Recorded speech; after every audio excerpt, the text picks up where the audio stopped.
बस सावन लगते ही त्योहारों की शुरुआत हो जाती है। ऐसे में झटपट बनने वाली मिठाई की रेसिपी अगर हमको मिल जाए तो फिर हम आपको बता रहे हैं ऐसी दो स्वीट्स की रेसिपीज जो मिनटों में तैयार हो जाती हैं और एक रेसिपी में तो हमें गैस जलाने की भी जरूरत नहीं पड़ती है, यानी फायरलेस रेसिपी। और स्वाद ऐसा कि बाजार की महंगी मिठाइयों को भी पीछे छोड़ दे। घर की बनी हाइजेनिक मिठाइयाँ बच्चे भी खाएं तो कोई टेंशन नहीं।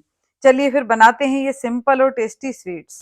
सबसे पहली रेसिपी है ताजे नारियल का खोपरा पाक, जिसको बनने में काफी टाइम लगता है, लेकिन हम आपको ऐसी रेसिपी बताएंगे जिससे फटाफट रेडी हो जाएगी। नारियल को छील करके और आप इसके जो अंदर से पीसेस निकलेंगे उसको भी छील लीजिए, उनका ब्लैक पार्ट हटा दीजिए और नारियल के छोटे छोटे टुकड़े करके इसको 1/4 कप दूध के साथ मिक्सर में पीस लेंगे। हम पहली बार जब हम इसे पीसेंगे तो काफी मोटा मोटा सा और दरदरा सा हमें लग रहा है ये, इसलिए हम 1/4 कप दूध और डालेंगे इसके अंदर और फिर इसको फिर से पीसेंगे हम।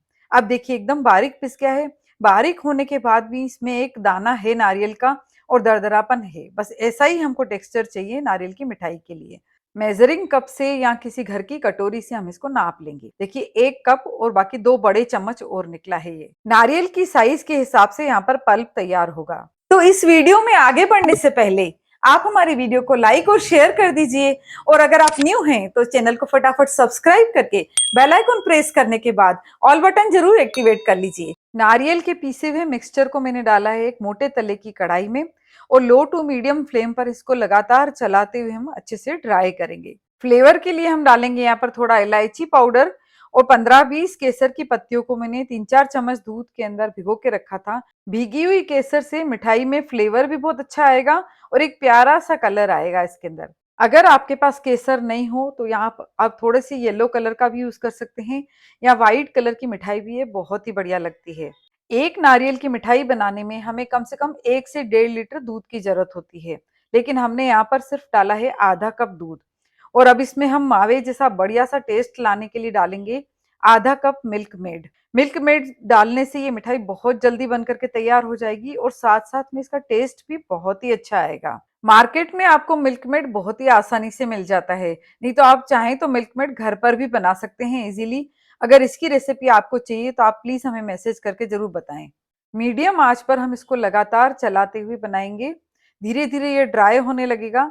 क्योंकि गाढ़ा सा हमने इसमें मिल्क मेड डाला है इसलिए हमें इसको चलाना नहीं छोड़ना है। हम यहाँ पर शक्कर बिल्कुल भी नहीं डालेंगे। मिल्क मेड ऐसे ही मीठा होता है काफी। अगर आप ज्यादा मीठा खाना पसंद करते हैं तो यहाँ पर आप थोड़ा शक्कर का बूरा डालिए। तब तक हम इसे चलाते रहना है जब तक कि सारा मिक्सचर कढ़ाई की साइड्स को ना छोड़ने लगे। धीरे धीरे इसका जो मॉइस्चर है वो खत्म होने लगेगा और मिक्सचर एकदम ड्राई हो जाएगा। देखिए अभी कढ़ाई को पूरी तरह से छोड़ने लगा है और ड्राई हो गया है मिक्सचर। अब हम इसमें डालेंगे 1 चम्मच घी। उससे मिठाई में शाइनिंग भी बहुत अच्छी आएगी और ड्राइनेस बिल्कुल नहीं लगेगी। अक्सर हम छोटी छोटी चीजें ये करना भूल जाते हैं, तभी हमारी मिठाई का रिजल्ट अच्छा नहीं आता है। इसलिए वीडियो को आप हमेशा पूरा देखिए ताकि कोई भी स्टेप आपसे मिस नहीं हो और आपकी रेसिपी एकदम परफेक्ट बने। आगे जो हम रेसिपी बता रहे हैं मिठाई की, वो बहुत ही फैंटास्टिक है। उसमें आपको गैस जलाने की भी जरूरत नहीं है। फटाफट 5 मिनट में बनके तैयार हो जाती है और टेस्ट उसका ऐसा आता है कि अच्छी से अच्छी बेसन की मिठाई को भी पीछे कर दे। ये मिक्सचर पूरी तरह ड्राई हो गया है। अब आप जिसमें भी चाहें मिठाई जमाना उसमें एक बटर पेपर बिछाइए और फिर ऊपर से मिक्सचर डाल करके और उसको अच्छे से लेवल में करके ऊपर से ड्राई फ्रूट से आप इसको गार्निश कीजिए। मैं यहाँ सिलिकॉन की ट्रे का यूज कर रही हूँ। इसमें से कोई भी चीज डिमोल्ड करने में बहुत आसानी रहती है।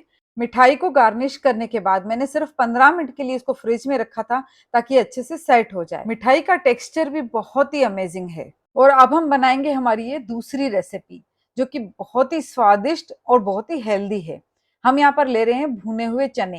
करीबन 1/4 कप मैंने यहाँ भुने हुए चने लिए हैं जो वेट में करीबन 150 ग्राम है। भुने हुए चने के छिलके उतार के हम अलग कर देंगे। ये मिठाई सिर्फ 5-10 मिनट में बनकर के तैयार हो जाती है। इसके लिए हमको गैस को जलाने की भी जरूरत नहीं है क्योंकि हम इसको चने से बना रहे हैं, इसलिए हेल्दी है बहुत मिठाई, लेकिन साथ साथ में ये स्वादिष्ट भी बहुत है। अच्छी खासी बेसन की मिठाइयाँ मोहन थाल के टेस्ट को भी ये पीछे छोड़ देती है।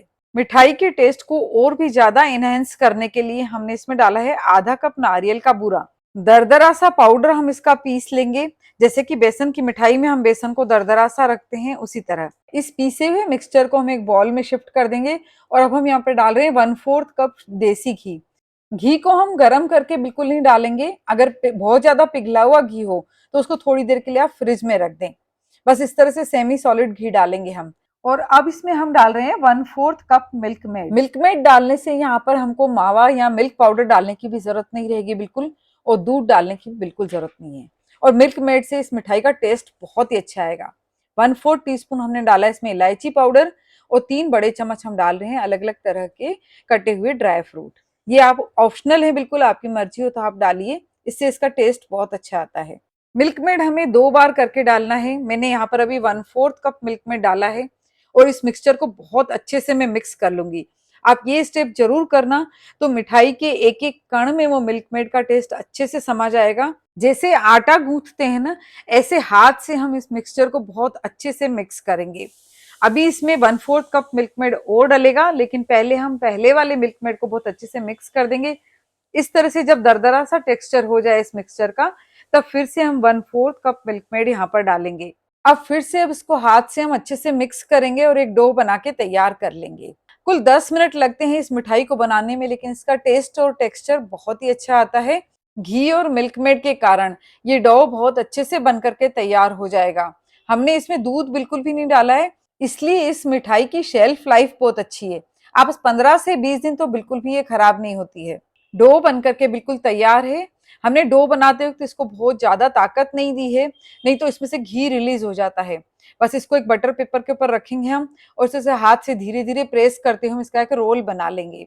अब इसको एक सुंदर सा टेक्सचर देने के लिए हमने बटर पेपर पर यहाँ पर रखा है कटा हुआ ड्राई फ्रूट, और उसके ऊपर ये रोल रखेंगे, और उसको गोल गोल अच्छे से हम घुमा देंगे ताकि चारों तरफ ड्राई फ्रूट अच्छे से चिपक जाए। अब आप चाहें तो यहाँ पर भी इसके रोल की कटिंग कर सकते हैं, लेकिन अगर आपके पास टाइम है तो आप इसको फ्रिज में आधा घंटा जरूर रखिए। आप इसको चाहें जैसी शेप दे सकते हैं। हम इसको यहाँ पर आज रेक्टेंगल की शेप दे रहे हैं, इसलिए एक स्पेचुला की मदद से हम साइडों से इसको चपटा कर लेंगे, और ऊपर से भी इसको अच्छे से चपटा कर लेंगे। त्योहारों पर बच्चों और बड़ों सबका मन करता है मीठा खाने का। ये मिठाई बहुत हेल्दी है, आप इवन बच्चों को भी दे सकते हैं ये मिठाई, और बन करके भी फटाफट तैयार हो जाती है। अब सिर्फ 15 मिनट के लिए हम इसको रखेंगे फ्रिज में। 15 मिनट में फ्रिज में सेट हो जाएगी, और फिर इसको हम बटर पेपर में से निकाल करके और इसकी कटिंग कर लेंगे। देखने में ये देखो कितनी टेम्पटिंग लग रही है, और खाने में बहुत स्वादिष्ट है।